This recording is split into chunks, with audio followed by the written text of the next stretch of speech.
प्यारे बच्चों नमस्कार। मैं डॉक्टर संजय शर्मा, प्रधानाचार्य Shri KSD inter college Mahavan Mathura, माध्यमिक शिक्षा विभाग की ऑनलाइन कक्षा 11 की संस्कृत विषय की कक्षा में आप सभी का स्वागत करता हूं। बच्चों, आज हम इस कक्षा में कक्षा 11 में संस्कृत विषय में निर्धारित पद्य खंड के अंतर्गत रघुवंश महाकाव्य के द्वितीय सर्ग का अध्ययन करेंगे। बच्चों, यहाँ मैं स्पष्ट करना चाहता हूँ, यह हमारा इस विषय पर तीसरे कक्षा है। इससे पूर्व की 2 कक्षाओं में हमने रघुवंश महाकाव्य के द्वितीय सर्ग के कुछ श्लोकों का अध्ययन किया। आज हम उसके आगे के कुछ नए श्लोकों का अध्ययन करेंगे। बच्चों, प्रयोजनम अनुद्देश्य मंदोऽपि न प्रवर्तते, अर्थात बिना प्रयोजन के कोई मंदबुद्धि व्यक्ति भी किसी कार्य में नहीं लगता है। तो फिर हमारा इस कार्य को करने का प्रयोजन क्या है, इस कक्षा को पढ़ने का हमारा प्रयोजन क्या है। तो आइए संक्षेप में जल्दी से हम प्रयोजन देख लेते हैं। यहाँ पर संस्कृत पद्य विधा का परिचय प्राप्त करना प्रथम प्रयोजन है हमारा। श्लोकों के स्वयं शब्दार्थ, भावार्थ एवं संस्कृत व्याख्या करने की क्षमता का विकास करना, यह भी दूसरा हमारा प्रयोजन है। श्लोकों के सस्वर वाचन के द्वारा संस्कृत अध्ययन के प्रति रुचि जागृत करना, ये हमारा उद्देश्य है यहाँ पर। और सबसे महत्वपूर्ण उद्देश्य भावी परीक्षा में अंक विभाजन की दृष्टि से परीक्षा की तैयारी करने में विद्यार्थियों को सहायता प्रदान करना, ये हमारा सबसे मुख्य उद्देश्य इस संस्कृत रघुवंश महाकाव्य को पढ़ने का उद्देश्य है। बच्चों, अध्ययन प्रारंभ करने से पूर्व हमने पिछली कक्षाओं में जो पढ़ा है एक बार उसका पुनरावलोकन कर लेते हैं। जो हमने कथा पढ़ी है उस कथा को समझ लेते हैं एक बार पुनः। तो देखिए, छठे श्लोक में हमने छाया के समान राजा दिलीप का, नंदनी गाय के खड़े होने पर खड़े होने का, चलने पर चलने का और बैठने पर बैठने का तथा जल पीने पर जल पीने का इच्छुक होने का वर्णन किया गया है। 7वें श्लोक में हमने पढ़ा कि वन में राजा दिलीप का छत्र, चांवर आदि राज चिन्हों का त्याग करने पर भी अपने तेज के कारण राजश्री को धारण किया हुआ था, ये वर्णन हमने पढ़ा। 8वें श्लोक में हमने पढ़ा राजा दिलीप के द्वारा धनुष धारण करके नंदनी गाय की रक्षा के बहाने से मानव दुष्ट जीवों को शिक्षा देने का काम किया गया था, ये हमने पढ़ा। श्लोक संख्या 9 में वन के वृक्षों के द्वारा उन्मत्त पक्षियों के माध्यम से राजा दिलीप की जयकार किए जाने का वर्णन 9वें श्लोक में था। 10वें श्लोक में वन की लताओं ने पुष्प वर्षा करके राजा दिलीप के ऊपर नगर वासियों की कन्याओं के समान मानो धान के लाभों की वर्षा की हो, ये वर्णन हमने पढ़ा था। 11वें श्लोक में हिरणियों के द्वारा निर्भीक भाव से राजा को देखने का वर्णन किया गया था। 12वें श्लोक में बच्चों वन की देवियों के द्वारा राजा के यशोगान किए जाने का वर्णन हमने पढ़ा था। अब इसके आगे का वर्णन 13, 14 और 15 आज की कक्षा में ये 3 श्लोकों का अध्ययन हम करेंगे। तो आइए करते हैं 13, 14, 15 इन 3 श्लोकों का अध्ययन। तो आइए अध्ययन प्रारंभ करते हैं। अब 13वां श्लोक पढ़ेंगे हम। इस श्लोक में पवन के द्वारा राजा दिलीप की सेवा किए जाने का बहुत ही अच्छा चित्रण किया गया है। देखिए किस प्रकार से है। पहले इसका वाचन करेंगे, मेरे साथ आप भी सस्वर वाचन करें। प्रतस्तु सारै गिरिनिर्झराणां मनोकहाकं पितपुष्पगन्धि तमातपक्लांत मनात पत्र माचारपूतं पवनः शिशेवे। बहुत ही अच्छा चित्रण किया गया है यहाँ पर। देखिए कैसे गिरि निर्झराणाम, गिरि निर्झराणाम क्या अर्थ है यहाँ पे? पर्वत के जो झरने हैं उन झरनों के द्वारा, है ना। तुषारी, पर्वत के जो झरने हैं उन झरनों की, तुषारी माने जल बिंदुओं के द्वारा, और प्रत्यह माने भिगोए गए, गीले किए गए। अनोकहा कंपित पुष्प गंधी। अनोकहा, अनोकहा यहाँ पर वृक्षों के लिए प्रयोग हुआ है। वृक्षों के द्वारा कुछ हिलाए गए पुष्पों की गंध वाले। किसने? पवन। ऐसे वायु ने अनाथ पत्र, अनाथ पत्रम का अर्थ है यहाँ पर छत्र रहित। जिस राजा के पास यहाँ पर वन में छत्र नहीं है तो अनाथ पत्रम आतप क्लांतम। आतप क्लांतम माने सूर्य की गर्मी से परेशान। और आचार पूतम, जो कि राजा सदाचार से पवित्र है, ऐसे उस राजा की तम शिशेवे, उस राजा की शिशेवे माने सेवा की। पवन ने उस राजा की सेवा यहाँ पर की। ये कवि का कहने का यहाँ पर भाव है। अब इस श्लोक की संस्कृत व्याख्या किस प्रकार से बनेगी देखिए। गिरि निर्झराणाम पर्वत जल प्रपातानाम तुषारै सूक्ष्म जल कणै प्रक्तः सम्मिलितः संप्रक्तो वा अनोकहा कंपित पुष्प गंधी वृक्षाणां किंचिद आंदोलित कुसुम गंधशाली पवनः वायु अनाथ पत्रम छत्ररहितम अतएव आतप क्लांतम सूर्य घर्म पीड़ितम आचारपूतम इत्युक्ते सत्यास्ते आदि रहितत्वात् पवित्रम तम राजानम दिलीपम शिशेवे शेवाम चकार। ये यहाँ पर संस्कृत व्याख्या हुई। व्याकरणात्मक टिप्पणी इस पर किस प्रकार से बनेगी। गिरि निर्झराणाम, गिरीषु निर्झरा, गिरि निर्झरा सप्तमी तत्पुरुष, तेषाम गिरि निर्झराणाम।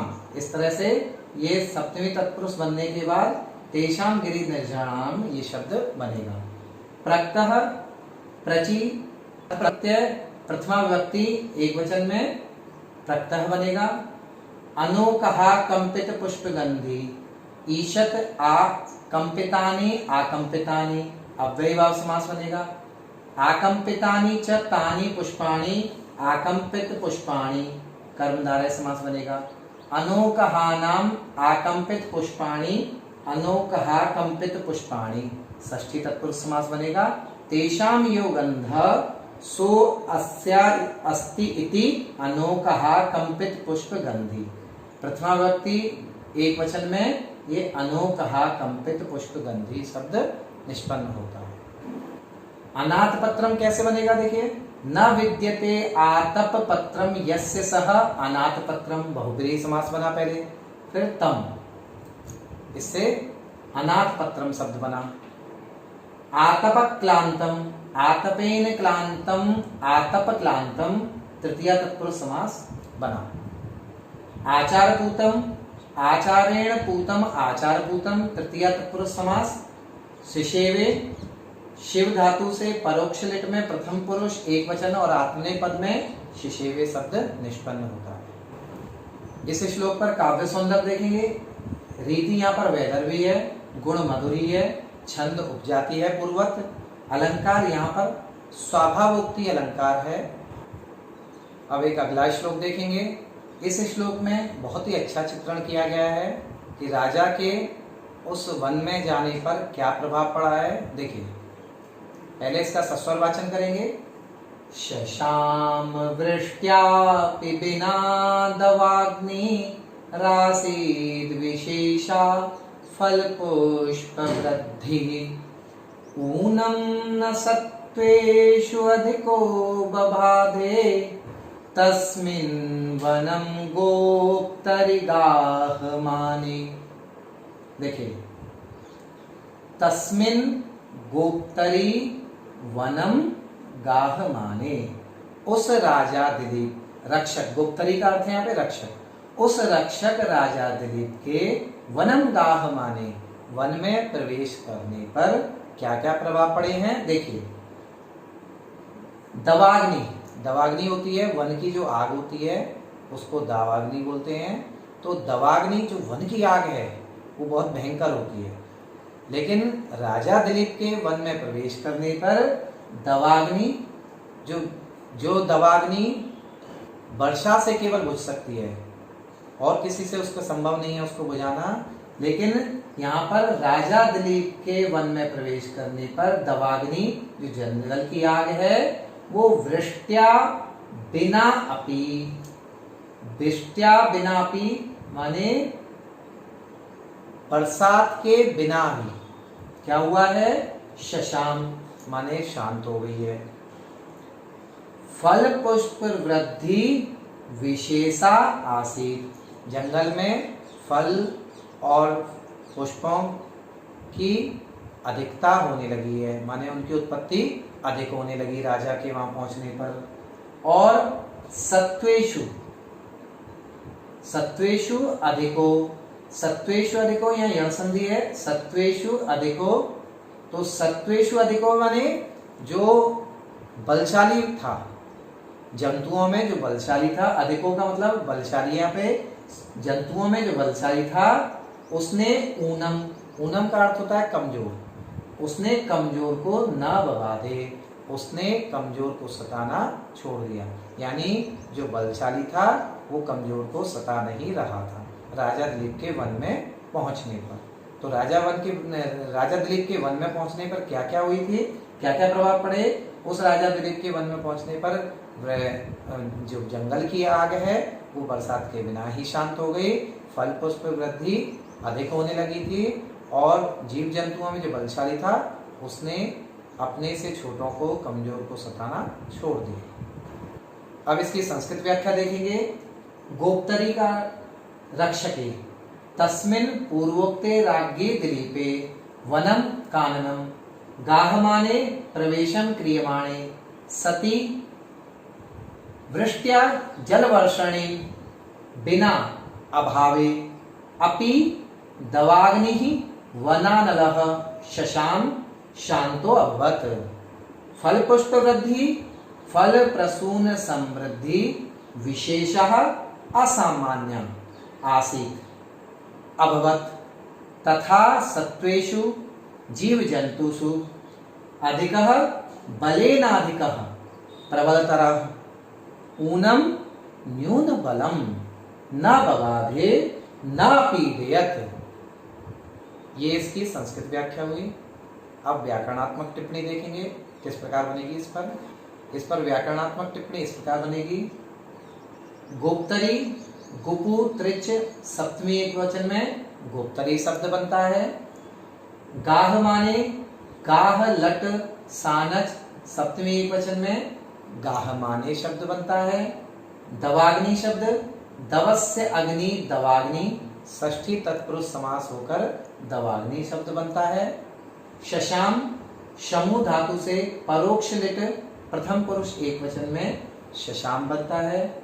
फल पुष्प वृद्धि फलानी च पुष्पाणि फल पुष्पाणि द्वंद्व समास बनता है पहले, फिर फल पुष्पाणाम वृद्धि फल पुष्प वृद्धि षष्ठी तत्पुरुष में फल पुष्प वृद्धि शब्द बनता है। सत्वेषु अस्ति इति सत तस्य भावः सत्वम तेषु सत्वेषु में अस धातु में क्विप त्व प्रत्यय लगकर सप्तमी वचन में सत्वेषु शब्द बनता है। बबाधे बंध धातु में परोक्षे लिट प्रथम पुरुष एक वचन और आत्मनेपद में बबाधे शब्द बनता है। अब इस श्लोक का काव्य सौंदर्य देखेंगे। रीति यहाँ पर वैदर्भी है, गुण मधुर ही है, छंद उपजाति है और अलंकार इसमें वर्षा के बिना भी अग्नि के बुझने का वर्णन होने से विभावना अलंकार यहाँ पर है। अब एक दूसरा उदाहरण देखेंगे। इस श्लोक में राजा दिलीप के गौ की सेवा किए जाने पर उस गाय के अपने घर लौटने का बहुत ही सुंदर चित्रण महाकवि कालिदास के द्वारा किया गया है। तो आइए पहले सबसे प्रथम इसका सस्वर वाचन करते हैं। मेरे साथ आप लोग भी मिलकर सस्वर वाचन करेंगे। तो देखिए, संचार पूतानि दिगंतराणि कृत्वा दिनांते निलयाय गन्तुं प्रचक्रमे पल्लवरागताम्रा प्रभा पतंगस्य मुनेश्च धेनुः। तो देखिए, पल्लव राग ताम्रा, पत्ते के समान लाल रंग वाली, पतंगस्य, पतंग का अर्थ है सूर्य, सूर्य की प्रभा माने किरणें, और मुनेश्च धेनु, और मुनि वशिष्ठ की जो धेनु है गाय नंदिनी, उन्होंने संचार पूतानी, अपने अपने गमन से, जाने से, दिगंतराणी, दिशाओं के मध्यभाग को पवित्र करके, संचार पूतानी दिगंतराणी यानी दिशाओं के मध्यभाग को अपने अपने गमन के द्वारा पवित्र करके, दिनांते, दिन के अंत में यानी सायंकाल के समय, निलयाय गंतुम माने अपने अपने घर के लिए, यानी नंदिनी गाय अपने आश्रम के लिए और सूर्य अपने छिपने के लिए, गंतुम प्रचक्रमे यानी जाने के लिए वो उद्यत हो गए हैं, तैयार हो गए हैं। यानी सायंकाल का समय है, सायंकाल के समय नंदिनी गाय भी अपने घर जा रही है, आश्रम की ओर जा रही है, और सूर्य छुपने की ओर जा रहे हैं। अब इस श्लोक की संस्कृत व्याख्या किस प्रकार से होगी, देखिए। पल्लव राग ताम्रा किसलयवत रक्तवर्णा पतंगस्य सूर्यस्य प्रभा दीप्तिः मुनेः महर्षे वसिष्ठस्य धेनुश्च सद्यः प्रसूता गौश्च नंदिनी च दिगंतराणि आशानामवकाशान् संचारपूतानि भ्रमण पवित्राणि कृत्वा विधाय दिनांते दिवसावसाने निलयाय स्ववासाय आश्रमाय गंतुम यातुम प्रचक्रमे इत्युक्ते चचाल। ये यहाँ पर हमने संस्कृत व्याख्या की। अब इसकी व्याकरणात्मक टिप्पणी देखते हैं, वो किस प्रकार से बनेगी। तो देखिए, इस पर व्याकरणात्मक टिप्पणी इस प्रकार बनेगी। पल्लव राग ताम्रा, पल्लवस्य रागः, पल्लव राग षष्ठी तत्पुरुष बनेगा सबसे पहले। फिर उसके बाद पल्लव राग एव ताम्रा, पल्लव राग ताम्रा, उपमित तत्पुरुष समास से यहाँ पर ये पल्लव राग ताम्रा शब्द बनता है। पतंगस्य, पतनम उत्प्लवनम गच्छति अर्थ में पत और गम धातु से ड़ प्रत्यय लगकर षष्ठी विभक्ति एक वचन में पतंगस्य शब्द बनता है। दिगंतराणी, दिशाम अंतराणी, दिगंतराणी षष्ठी तत्पुरुष से द्वितीय बहुवचन में दिगंतराणी शब्द बनता है। संचार पूतानी, संचारेण पूतानी, संचार पूतानी तृतीय तत्पुरुष समास बनता है इसमें। फिर द्वितीय व्यक्ति बहुवचन में संचार पूतानी शब्द व्युत्पन्न होता है। दिनांते, दिनस्यान्तः, दिनांतः षष्ठी तत्पुरुष समास बनेगा। तस्मिन् दिनांते शब्द बनता है। प्रचक्र में प्र उपसर्ग, क्रमु धातु, परोक्ष लिट, प्रथम पुरुष एक वचन में आत्मनेपद में प्रचक्र में शब्द निष्पन्न होता है। अब इसका काव्य सौंदर्य देखेंगे। रीति यहाँ पर पूर्वत वैदर्भी है, गुण मधुरी है, छंद उपजाति है, अलंकार इसमें दोनों प्रस्तुतों, पहला तो धेनु एवं सूर्य रश्मि का एक प्रचक्रमी क्रिया से संबंध होने से तुल्योगिता अलंकार यहाँ पर है। बच्चों, यहाँ इस प्रकरण में उपमा के विषय में भी थोड़ा हम जान लेते हैं। कालिदास के विषय में कहा गया है कि कालिदास की उपमाएं सर्वश्रेष्ठ हैं, उनकी उपमाओं की तुलना किसी से नहीं की जा सकती, वो उपमाओं में सिद्धहस्त थे। तो इसीलिए कालिदास के विषय में कहा गया है उपमा कालिदासस्य धार्वेर अर्थ गौरवम दंडिनः पद लालित्यम मागी संति त्रयो गुणा। तो यहाँ पर कहा भी गया है कि उपमा कालिदासस्य यानी कालिदास की उपमा सर्वश्रेष्ठ है। रघुवंश महाकाव्य का ही एक उपमा का एक बहुत अच्छा उदाहरण है, जिसके कारण कालिदास को दीप शिखा की उपाधि प्राप्त हुई थी। वह उदाहरण किस प्रकार से है, देखिए। संचारिणी दीपशिखेव रात्रौ यं यं व्यतीयाय प्रतिम्बरासा नगेन्द्रमार्गट्ट इव प्रपेदे विवर्णभावं सस्सभूमिपालः। देखिए कितना अच्छा उदाहरण कालिदास ने दिया है। इंदुमती का स्वयंवर चल रहा है। इंदुमती के स्वयंवर में वह इंदुमती वरमाला लेकर जिस राजा के सम्मुख पहुंचती थी, वह राजा उसी प्रकार से प्रसन्न हो उठता, उसी प्रकार से चमक उठता जैसे कि अंधेरी रात में, अंधकार में प्रकाश लेकर यदि हम जाते हैं तो प्रकाश जिस भवन पर भी पड़ता है वह भवन जिस प्रकार से चमक उठता है, उसी प्रकार से वह राजा वहां पर जब इंदुमती उनके सम्मुख पहुंचती थी वह प्रसन्नता को प्राप्त होता, वह प्रसन्नता से चमक उठता है। बच्चों यहाँ प्रकरण के अनुसार मल्लीनाथ जो कि एक महान व्याख्याकार हुए हैं, जिन्होंने कालिदास के रघुवंश की भी बहुत अच्छी व्याख्या की है, उन मल्लीनाथ ने कालिदास के विषय में क्या कहा है ये भी जान लेना यहाँ पर उचित है। उन्होंने कहा है कालिदास गिराम सारम कालिदासः सरस्वती चतुर्मुखो अथवा ब्रह्मा विदुर्नान्येतुमादृशा। अर्थात उन्होंने कहा है कि कालिदास की जो वाणी है उसका सार कालिदास की सरस्वती ही जान सकती है अथवा ब्रह्मा जान सकते हैं।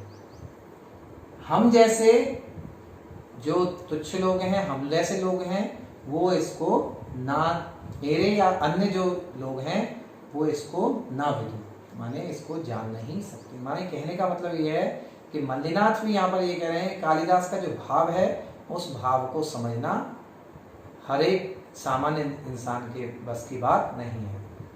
उसको समझने के लिए सहृदय होना पड़ता है और सहृदय होकर ही हम इसके भाव को समझ सकते हैं, आनंद अनुभूति कर सकते हैं। बच्चों जो हमने पढ़ा है उस पढ़े हुए को हमने कितना सीखा है, इसके लिए मूल्यांकन आवश्यक है। और मूल्यांकन के लिए यहाँ पर गृह कार्य के रूप में मैं कुछ प्रश्न आपको दे रहा हूँ। इन प्रश्नों के उत्तर आप पूरी ईमानदारी के साथ स्वयं दें, तो उससे आपको पता चलेगा कि आपने कितना सीखा है और वास्तव में जो हमारा उद्देश्य है आपको पढ़ाने का वो तभी सफल हो पाएगा जब आप पूर्ण रूप से सीख पाएंगे। तो देखिए इन श्लोकों के, इन प्रश्नों के उत्तर आप स्वयं दें। उचित विकल्प जो हो उसको चुनकर लिखेंगे। पवनः कीदृशम आतप क्लांतम आचारपूतम तम शिशेवे। अर्थात पवन ने किस प्रकार से धूप से परेशान और आचार से पवित्र किसकी सेवा की। 4 विकल्प हैं, हस्तपादम, पत्रम, पुस्तकम और अनाथ पत्रम। जो सही विकल्प हो उसको लिखेंगे। दूसरा प्रश्न देखिए, तस्मिन् गोप्तरी वनम गाहमाने किम वृष्ट्या बिनापि शशाम।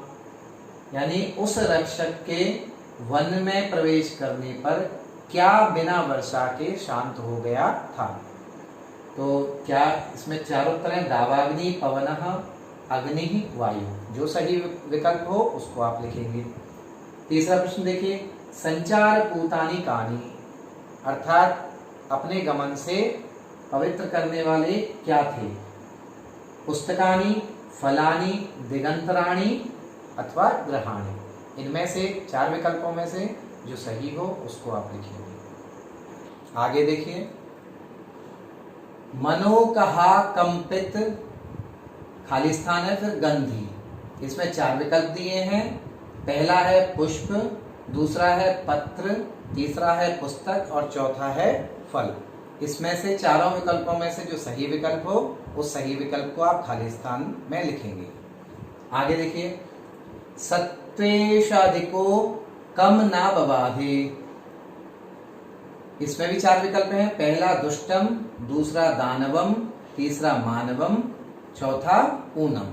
इनमें से जो सही हो उसको लिखेंगे आप।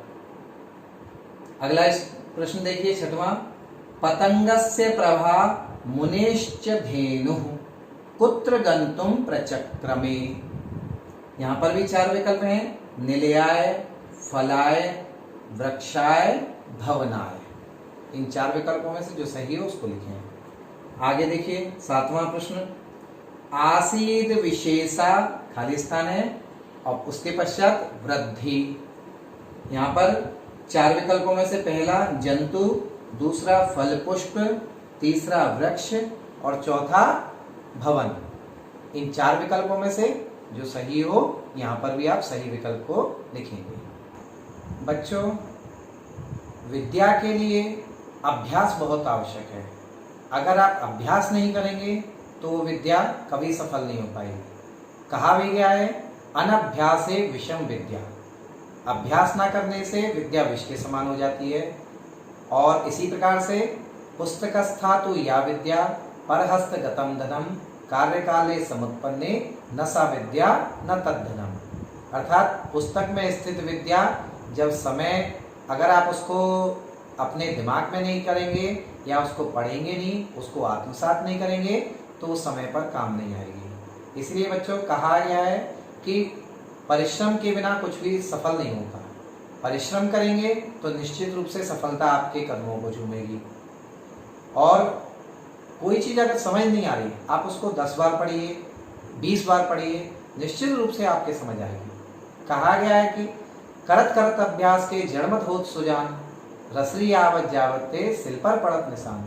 जब देखिए कुएं में रस्सी बार बार ऊपर नीचे पानी लेने के लिए आती जाती रहती है, तो उस कुएं के जो पत्थर होता है उस पत्थर पे भी निशान बन जाता है। तो हम अगर प्रतिदिन अभ्यास करेंगे, प्रतिदिन अपने पढ़े हुए को बार बार दोहराएंगे, तो निश्चित रूप से जानिए कि वह आपके समझ में बहुत अच्छी तरह आ जाएगा और भविष्य में कभी भी आप उससे विस्मृत नहीं होंगे। इसलिए आप प्रतिदिन मन लगाकर खूब अभ्यास करिए, खूब मेहनत करिए, क्योंकि आपने पढ़ा भी है कि कालिदास जन्म से महामूर्ख थे, लेकिन उन्होंने अभ्यास करके, तपस्या करके और वो महापंडित बन गए और आज उन्हीं के ग्रंथों को हम पढ़ रहे हैं। उन्हीं का महाकाव्य रघुवंश महाकाव्य हमारे पाठ्यक्रम में है और हम उसको पढ़ रहे हैं। इसलिए बच्चों अपने मन में दृढ़ विश्वास रखिए और अपने मन को पक्का करके जी जान से मेहनत करिए, तो आप निश्चित रूप से सफल होंगे। यही हमारी शुभकामना है आपके लिए। इस प्रकार से बच्चों आज का अध्ययन यहीं समाप्त होता है। आज हमने इस कक्षा में श्लोक संख्या 13, 14 और 15 इन 3 श्लोकों को विस्तृत रूप से पढ़ा। इसी के साथ सभी को पुनः नमस्कार।